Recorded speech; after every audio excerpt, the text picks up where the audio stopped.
السلام علیکم ناظرین گرامی، آج کی اس ویڈیو میں ہم آپ کو 5 ایسے بدترین گناہوں کے بارے میں بتائیں گے کہ جن کے کرنے سے انسان دنیا و آخرت میں برباد ہو جاتا ہے۔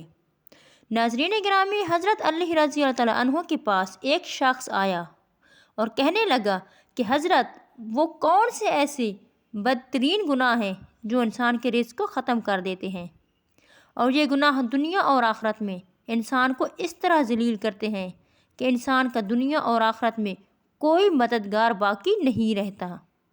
یہ سن کر حضرت علی رضی اللہ تعالیٰ عنہ نے فرمایا کہ اللہ کے رسول اللہ صلی اللہ علیہ وسلم نے فرمایا 5 گناہ ایسے ہیں جن کے کرنے پر انسان دنیا اور آخرت میں برباد ہو جاتا ہے۔ 5 گناہ ایسے خطرناک گناہ ہیں جن کے کرنے پر انسان دنیا میں بھی ذلیل ہوتا ہے اور آخرت میں بھی ذلیل رہتا ہے، دنیا میں بھی برباد ہو جاتا ہے اور آخرت میں بھی برباد ہو جاتا ہے۔ 5 گناہ کرنے والا شخص دنیا میں بے سکون رہتا ہے، بے آرام رہتا ہے، مشکلات کا سامنا کرتا رہتا ہے۔ جی ہاں، یہ 5 گناہ ایسے خطرناک گناہ ہیں۔ حضرت علی رضی اللہ تعالیٰ عنہ نے فرمایا کہ اگر تم چاہتے ہو کہ اللہ تعالیٰ کا خاص کرم تم پر رہے، اگر تم چاہتے ہو کہ رزق کی فراوانی ہو، کامیابی تمہارے قدم چومے، خوشحالی تمہارے قدم چومے، تو خدا را ان 5 گناہوں سے بچ کے رہنا، یہ خطرناک گناہ کبھی نہ کرنا۔ پوچھا گیا کہ حضرت وہ 5 گناہ کون سے ہیں؟ تو حضرت علی رضی اللہ تعالیٰ عنہ نے فرمایا کہ پہلا گناہ اور سب سے بڑا گناہ اللہ کی ذات کے ساتھ کسی کو شریک ٹھہرانا ہے، اللہ کے ساتھ کسی کو شریک سمجھنا۔ یہ ایک ایسا گناہ ہے، یہ اتنا بڑا گناہ ہے کہ اللہ تعالیٰ چاہے تو ہر گناہ معاف کر دے، چھوٹے بڑے سب گناہ معاف کر دے، مگر یہ شرک والا گناہ اتنا بڑا گناہ ہے کہ اللہ تعالیٰ کسی کو معاف نہیں کرے گا۔ حضرت علی رضی اللہ تعالیٰ عنہ نے فرمایا کہ دوسرا گناہ سود کھانا ہے، دوسرا گناہ سود کا کاروبار کرنا ہے۔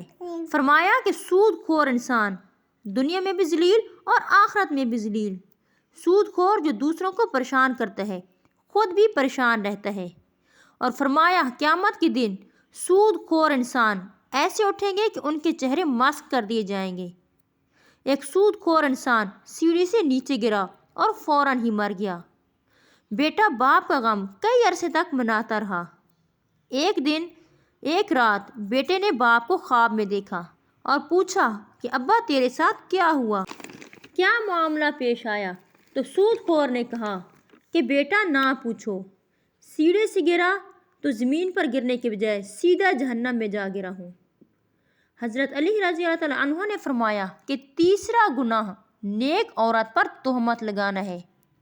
کسی عورت پر تہمت نہ لگایا کرو، کسی بیٹی پر تہمت نہ لگایا کرو اس سے پہلے کہ تیری بیٹی پر تہمت لگائی جائے۔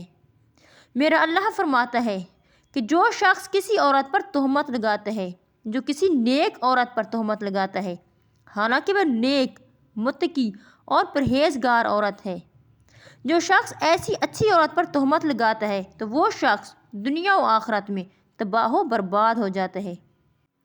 چوتھا گناہ کسی کا مال ہڑپ کر جانا ہے، خاص طور پر یتیموں کا مال ہڑپ کر جانا۔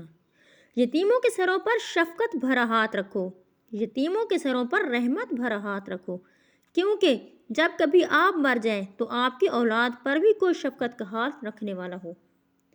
فرمایا 5واں گناہ ایسا خطرناک گناہ، ایسا اہم گناہ، ذرا غور سے سنیں کہ 5واں گناہ جو بہت خطرناک گناہ ہے، اس سے خدا را بچو۔ 5واں گناہ ہے کسی کے اوپر کالا جادو کرنا۔ جادوگر شخص کے گھر کا کھانا حرام، اس کے گھر کا پانی حرام، اس کے گھر کا دودھ حرام، اس کے گھر کا نمک حرام اور سب چیزیں حرام۔ جو شخص کسی کے اوپر جادو کرتا ہے، جو کسی کو ذلیل کرنے کے لیے، کسی کو رسوا کرنے کے لیے، کسی کو پریشان کرنے کے لیے یا تکلیف دینے کے لیے جادو کرتا ہے تو یہ بہت بڑا گناہ ہے۔ اور تکلیف ایک ایسی چیز ہے، ایسا عمل ہے جو خود بندے پر پلٹتا ہے۔ خدا را اس گناہ سے بچو۔ جادوگر یہ سمجھ لے کہ وہ دائرہ اسلام سے نکل چکا ہے، اور یہ خطرناک گناہ کبھی بھی نہ کرنا۔ یہ 5 گناہ ایسے ہیں جن کے کرنے پر اللہ تعالیٰ سخت ناراض ہوتا ہے۔